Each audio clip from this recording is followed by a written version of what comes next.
नमस्कार दोस्तों, स्वागत है आपका डीजी हिमाचल पर, जहां पर हम पेश करते हैं हिमाचल की राजनीति से लेकर कर्मचारी पेंशनर से जुड़ी हर खबर सबसे पहले और सबसे सटीक। आगे बढ़ने से पहले हमारे चैनल को सब्सक्राइब जरूर करें। हिमाचल हाईकोर्ट बोला, कठिन क्षेत्रों में काम कर चुके शिक्षकों का स्थानांतरण सरकार की जिम्मेदारी। वरिष्ठता सूची का रिकॉर्ड करना होगा पेश, हिमाचल हाईकोर्ट ने दिया आदेश। न्यायिक नियुक्तियों और सुविधाओं की फाइलें अटकी, अतिरिक्त मुख्य गृह सचिव कोर्ट में तलब।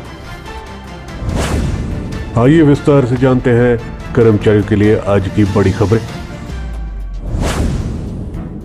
हिमाचल प्रदेश हाईकोर्ट ने स्पष्ट किया है कि यदि कोई कर्मचारी कठिन या जनजातीय क्षेत्र में अपना निर्धारित कार्यकाल पूरा कर लेता है तो उसे वहां से स्थानांतरित करना सरकार की जिम्मेदारी है। कोर्ट ने कहा है कि यदि ऐसा नहीं किया जाता तो इन क्षेत्रों में नियुक्ति को सजा के रूप में देखा जाने लगेगा। न्यायाधीश अजय मोहन गोयल की अदालत ने कहा है कि यदि कर्मचारी को यह भरोसा नहीं होगा कि कार्यकाल पूरा होने के बाद उनका तबादला कर दिया जाएगा तो कठिन क्षेत्रों में कोई भी स्वेच्छा से सेवा नहीं देना चाहेगा। समय पर स्थानांतरण न होने से इन क्षेत्रों में नियुक्तियों को पनिशमेंट पोस्टिंग माना जाने लगेगा। कठिन क्षेत्रों में कार्यकाल पूरा करने वाले शिक्षकों का स्थानांतरण सजा नहीं बल्कि अधिकार है।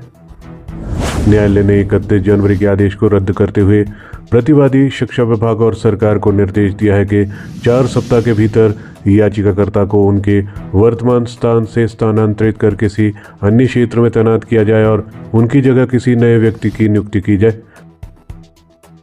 वहीं अदालत में राज्य सरकार ने दलील दी थी कि याचिकाकर्ता का तबादला इसलिए नहीं किया गया है क्योंकि इससे उनके बच्चों की पढ़ाई प्रभावित हो सकती थी। हालांकि अदालत ने इस तर्क को खारिज करते हुए कहा कि विभाग का ये रवैया मनमाना है। याचिकाकर्ता शिक्षक जो कि वर्तमान में मंडी जिले के राजकीय वरिष्ठ माध्यमिक पाठशाला कठोक में तैनात है, उन्होंने अपनी याचिका में बताया है कि उन्होंने इस कठिन क्षेत्र में अपना सामान्य कार्यकाल पूरा कर लिया है। फिर भी विभाग ने 31 जनवरी 2026 को एक आदेश जारी कर उनके तबादले के अनुरोध को खारिज कर दिया था। याची ने इसी आदेश को हाईकोर्ट में चुनौती दी थी, जिस पर अदालत ने यह फैसला दिया है। वरिष्ठता सूची का रिकॉर्ड करना होगा पेश, बोला हाईकोर्ट। हिमाचल प्रदेश हाईकोर्ट ने शारीरिक शिक्षा प्रवक्ताओं यानी कि डीपी की वरिष्ठता और पदोन्नति से जुड़े मामले में कड़ा रुख अपनाया है। मामले की सुनवाई करते हुए न्यायाधीश अजय मोहन गोयल की अदालत ने शिक्षा विभाग को आदेश दिया है कि याचिकाकर्ता प्रवक्ताओं की वरिष्ठता जैसे कि विभाग की ओर से निर्धारित की गई है उसे अगली सुनवाई पर आधिकारिक रिकॉर्ड में प्रस्तुत किया जाए। इस मामले की अगली सुनवाई 25 मार्च को होगी। इस मामले को लेकर डीपी संघ की ओर से एग्जीक्यूशन पिटीशन दायर की गई है।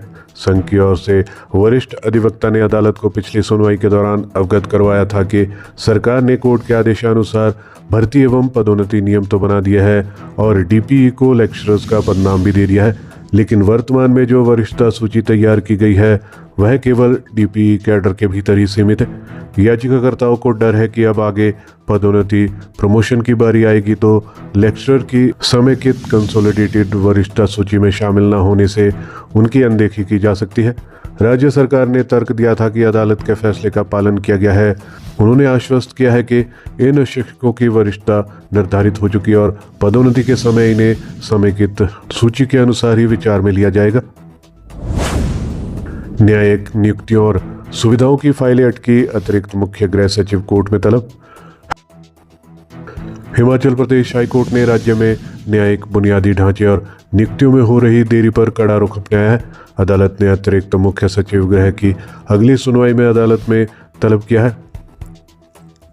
संबंधित अधिकारी की ओर से 5 जनवरी को दायर हलफनामे की समीक्षा के बाद अदालत ने असंतोष व्यक्त करते हुए ये आदेश दिया है। मुख्य न्यायाधीश गुरमीत सिंह संधवालिया और न्यायाधीश जियालाल भारद्वाज की खंडपीठ ने पाया कि हालांकि रजिस्ट्रार जनरल को 3 करोड़ 54 लाख रुपए की राशि प्रदान की गई थी, लेकिन प्रशासनिक स्तर पर कई महत्वपूर्ण निर्णय अभी भी मंत्री परिषद के पास लंबित है। लॉ क्लर्क कम रिसर्च असिस्टेंट, लॉ इंटर्न के 20, सिविल जजों के 34, नए न्यायालय और उनके सहायक कर्मचारी, अतिरिक्त जिला जज हमीरपुर, जोगिंदरनगर और नालागढ़ में 3 नए पद, जिला एवं सत्र न्यायाधीशों के लिए नियमित भर्ती के माध्यम से जजमेंट राइटर का 1 पद पर अभी भी कोई निर्णय नहीं लिया गया है। कोर्ट ने इस बात पर चिंता जताई है कि जिला न्यायपालिका के लिए 13 वाहनों की मंजूरी का मामला 19 अगस्त 2025 से लंबित पड़ा है।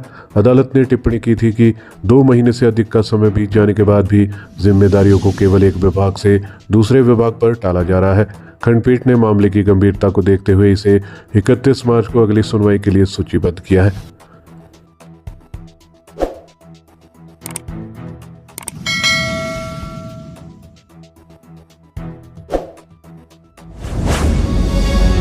हमारे चैनल पर दी गई सभी जानकारियाँ विश्वसनीय समाचार पत्रों के माध्यम से एकत्रित कर आपको दी जाती है। हर खबर का लिंक डिस्क्रिप्शन में दिया जाता है। किसी भी खबर की पुष्टि हमारे लिए संभव नहीं है। आप हमारी मेहनत को लाइक, वीडियो को शेयर और चैनल को सब्सक्राइब जरूर करें।